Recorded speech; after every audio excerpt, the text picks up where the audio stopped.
Pernah nggak sih kamu berharap bisa baca pikiran orang lain? Nah, hari ini kita bakal ngebahas sebuah gagasan dari seorang pemikir yang luar biasa yang idenya itu mungkin bisa bikin kita selangkah lebih dekat ke sana. Yuk kita bedah bareng-bareng karya dari Peter Fonagy. Coba deh bayangin sejenak, punya kemampuan buat bener-bener ngerti kenapa seseorang bertindak begitu, atau bahkan yang lebih penting, kenapa kamu sendiri bertindak seperti itu. Nah, inilah kekuatan super yang bakal jadi topik utama kita. Oke, kita mulai dari dasarnya dulu ya.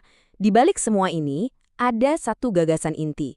Sebuah ide yang kelihatannya simpel banget, tapi dampaknya, wah, bisa mengubah total cara kita berinteraksi sama orang lain. Konsep ini namanya mentalisasi. Gampangnya gini deh, bayangin kamu lagi berantem sama teman. Mentalisasi itu kemampuan buat berhenti sejenak, terus mikir, oke, kalau dilihat dari luar, aku pasti kelihatan marah dan defensif banget.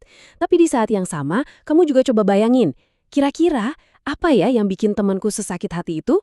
Jadi bisa melihat diri sendiri dari luar dan mencoba melihat orang lain dari dalam. Itulah inti dari mentalisasi. Tentu aja, ide sekeren ini kan nggak mungkin muncul gitu aja. Pasti ada arsitek brilian di baliknya yang mendedikasikan seluruh karirnya buat membangun konsep ini. Jadi, siapa dia? Dan inilah dia orangnya, Profesor Peter Fonagy.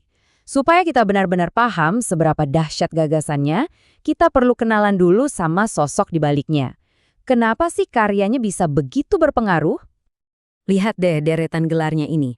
Ada OBE, itu penghargaan kehormatan tinggi dari kerajaan Inggris. Terus ada FBA, yang artinya dia adalah Fellow of the British Academy, salah satu kehormatan akademis tertinggi di sana. Setiap singkatan ini bukan sekedar hiasan, tapi bukti pengakuan dunia atas keahliannya yang luar biasa. Dan pengaruhnya itu nggak main-main, beneran mendunia. Seperti yang bisa kita lihat di sini, jejaknya ada di mana-mana. Dari memimpin departemen psikologi paling bergengsi di London, sampai punya posisi penting di universitas top Amerika kayak Yale dan Harvard. Gagasannya itu benar-benar menyebar ke seluruh penjuru dunia. Tapi sebesar apa sih dampaknya? Coba kita lihat angkanya deh, karena skala kontribusinya ini sungguh-sungguh luar biasa.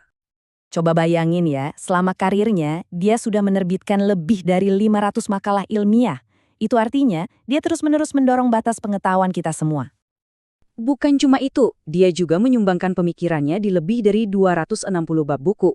Artinya, gagasan-gagasannya jadi bacaan wajib buat generasi psikolog selanjutnya.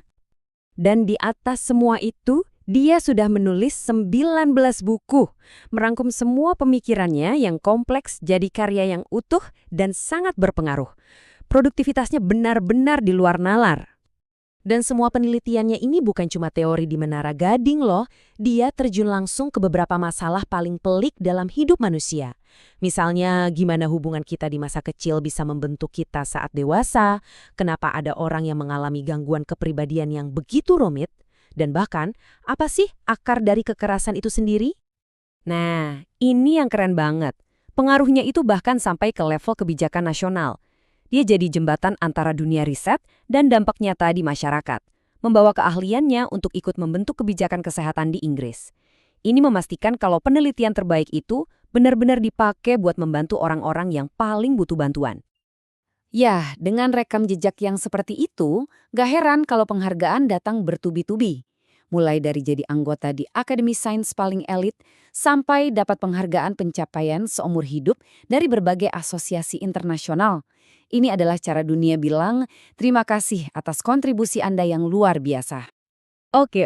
Setelah kita lihat semua gelar, penghargaan, dan angka-angka tadi, mungkin kamu mikir, terus hubungannya sama hidup gue sehari-hari apa? Nah, pertanyaan bagus. Justru ini bagian paling pentingnya. Jadi, intinya begini. Mentalisasi itu bukan istilah rumit yang cuma buat para psikolog. Ini tuh skill dasar kita sebagai manusia. Inilah fondasi dari empati. Inilah kunci komunikasi yang baik dan kemampuan buat menyelesaikan konflik. Inilah yang bantu kita bangun hubungan yang lebih kuat dan lebih dalam, entah itu sama pasangan, teman, ataupun keluarga.